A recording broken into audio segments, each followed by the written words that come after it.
Hello guys, कैसे आप सब। और आज इस वीडियो में आप सभी का बहुत बहुत स्वागत है। कैसे हो सभी लोग। और भाई बहुत ही ज़्यादा खुश खबरियाँ आ रही हैं हमारे को वन प्लस की तरफ से। तो वन प्लस नॉर्ड सेकंड या फिर 2 या फिर सेकंड जनरेशन फाइनली भाई 22 जुलाई को लॉन्च होने वाला है। और काफ़ी ज़्यादा एक्साइटमेंट है सभी के बीच, क्योंकि वन प्लस ने थोड़े से ऐसे काम कर दिए, काफ़ी लोग अब डिसअपॉइंट भी होने लग गए हैं वन प्लस से। बट कोई नहीं यार, वन प्लस नॉट 2 की बात करेंगे आज और चेक करेंगे कि ये फ़ोन सच में तगड़ा होने वाला है या नहीं, और क्या प्राइसिंग एक्सपेक्ट करी जा रही है इस बार इस फोन की। पूरे 1 साल बाद भाई वन प्लस नॉट का सेकंड वाला फोन आ रहा है। बट इससे पहले इन्होंने एक CE भी निकाला है अभी थोड़े टाइम पहले ही, पता नहीं क्यों निकाला, बट है वो भी।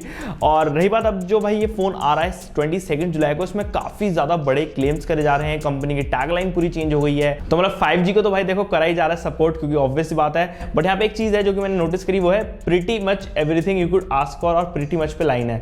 तो मतलब everything you could ask for, pretty much को उन्होंने छुपा दिया, और एवरीथिंग मतलब सब कुछ जो आप मांग सकते हो फोन में आपको मिल रहा है। तो अब भाई ये तो जानने की बात होगी क्या क्या मिल रहा है। यहाँ पे थोड़ी बहुत चीजें भाई हमारे को पता चाहिए, तो मैं आपको बताता हूँ। और अगर पहली बार चैनल को पर आ रहे हो तो भाई लाइक करके और चैनल को सब्सक्राइब करके जरूर अपना प्यार दिखाओ, क्योंकि भाई ऐसे सब आगे बढ़ेंगे और इस साल 3 लाख की फैमिली कंप्लीट करेंगे। और इस बार जो फोन का एक्सपेक्टेड प्राइस है वो भाई ऑब्वियसली ज्यादा होने वाला है। तो करीब 30 से लेकर 35K के बीच बोला जा रहा है फोन इस बार लॉन्च हो सकता है, जो कि यूजुअल से ज्यादा महंगा है। और फोन जो पहले वन प्लस के फ्लैगशिप आते थे ना, फ्लैगशिप फिलर, नॉर्ड कहीं ना कहीं वो वाले प्राइस पे आ रहा है इस बार। तो देखते हैं ये कैसा होगा। बजट नहीं रहा मेरे हिसाब से 35,000। तो स्पेसिफिकेशन के बारे में अगर बताऊं तो यहाँ पे मीडियाटेक का डायमेंसिटी 1200 5G प्रोसेसर आप लोगों को इसमें देखने को मिलेगा। एंड मैंने अभी थोड़े टाइम पहले रेडमी का K40 गेमिंग एडिशन चलाया था, जिसमें सेम यही प्रोसेसर था, और काफी ज्यादा तगड़ी परफॉर्मेंस भाई ये प्रोसेसर देता है। ना तो ये ज्यादा ओवरहीट होता है, बिल्कुल एक स्टेबल परफॉर्मेंस, और काफी ज्यादा अच्छा प्रोसेसर लगा मुझे, काफी पावरफुल है। और BGMI भी काफी तगड़ी चलती है इसके ऊपर। सेकंड चीज बात करेंगे डिस्प्ले की, तो यहाँ पे हमारे को 90 हर्ट्ज का फुल HD पैनल मिलेगा AMOLED, जो कि वन प्लस का काफी अच्छे होते हैं। मैं भी वन प्लस 8 यूज कर रहा हूँ, बहुत ही अच्छी इसकी डिस्प्ले है, बहुत क्रिस्प वाइब्रेंट।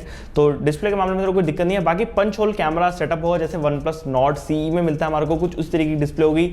अगर डिजाइन की बात करूँ तो पीछे से इस बार ये फोन बताया जा रहा है कि वन प्लस 9R जैसे डिजाइन के साथ आएगा, और जो बैक होगी वो प्लास्टिक की होगी। देखो डिस्प्ले 90 हर्ट्ज और डायमेंसिटी जो प्रोसेसर है वो काफी अच्छा मेरे को लगता है, बढ़िया काम करेंगे। बाकी मुझे एक चीज पूरी भाई गारंटी है कि प्रोसेसर काफी तगड़ा दे दिया, डिस्प्ले काफी तगड़ा दे दिया, और सॉफ्टवेयर काफी अच्छा है। तो तीनों चीज मिला के जो आपको एक्सपीरियंस मिलेगा फोन के स्क्रोलिंग में एंड ओवरऑल UI के अंदर, वो काफी अच्छा मिलेगा। डिस्प्ले काफी ज्यादा स्मूथ लगेगी। अब अगर फोन की आंखों की बात करें, यानी कि कैमरा, तो यहाँ पे कैमरा के मामले में फ्रंट में आपको 32 मेगापिक्सल का मेन कैमरा मिलेगा। साथ साथ जो रेयर कैमरा है वो मेन 50 मेगापिक्सल का दे दिया है IMX766। एक अच्छा कैमरा सेंसर आप देखेंगे कि भाई वन प्लस किस तरीके से ऑप्टिमाइज करता है फोन के साथ। सेकंड कैमरा यहाँ पे 8 मेगापिक्सल का अल्ट्रा वाइड, और जिस चीज की हमें जरूरत नहीं होती किसी भी फोन के अंदर वो हमें इसमें मिल रहा है, वो है 2 मेगापिक्सल का डेप्थ कैमरा।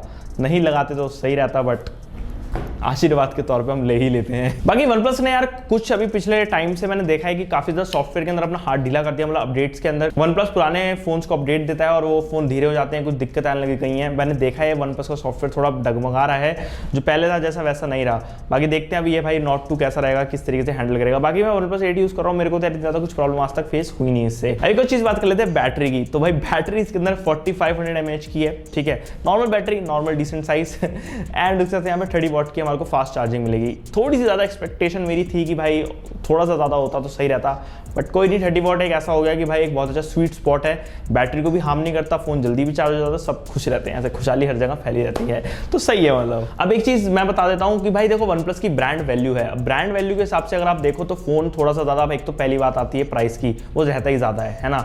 सेकंड बात आती है कि हाँ हमारे को एक्सपीरियंस काफी ज्यादा अच्छा मिलता है। OnePlus का नाम है, अगर आप OnePlus बोलते तो लोगों को पता होता है कि यहाँ पे OnePlus का फोन है, जैसे कि एक नॉर्मल चीज है। अगर सैमसंग बोलोगे तो लोगों को पता है सैमसंग क्या है। वैसे अगर कोई ऐसी ब्रांड अगर आजकल नहीं, जैसे पोको, कोई लोग, काफी लोगों को नहीं पता आज के टाइम पर भी, जो टेक एंथुजियास्ट नहीं है, ठीक है ना, मैंने देखा है। इसलिए OnePlus लेना आजकल टाइम पे लोग ज्यादा प्रेफर अभी भी करते हैं, और अच्छे फोन हैं। तो देखते हैं नॉट 2 किस तरीके से भाई सारी चीजें हैंडल करता है, क्या मार्केटिंग स्ट्रेटेजी रहती है OnePlus की, और कितना ज्यादा तबाही मचती है प्राइस के साथ। तो बस यार आज के वीडियो में इतना ही, ज्यादा कुछ लीक्स नहीं है, थोड़े बहुत लीक्स हैं, जो भी चीजें हमें पता थी सारी बता दी। और अगर पसंद है डेफिनेटली लाइक कर दें, चैनल को सब्सक्राइब कर दो, और मैं मिलता हूँ नेक्स्ट वीडियो के अंदर। Okay guys, bye bye.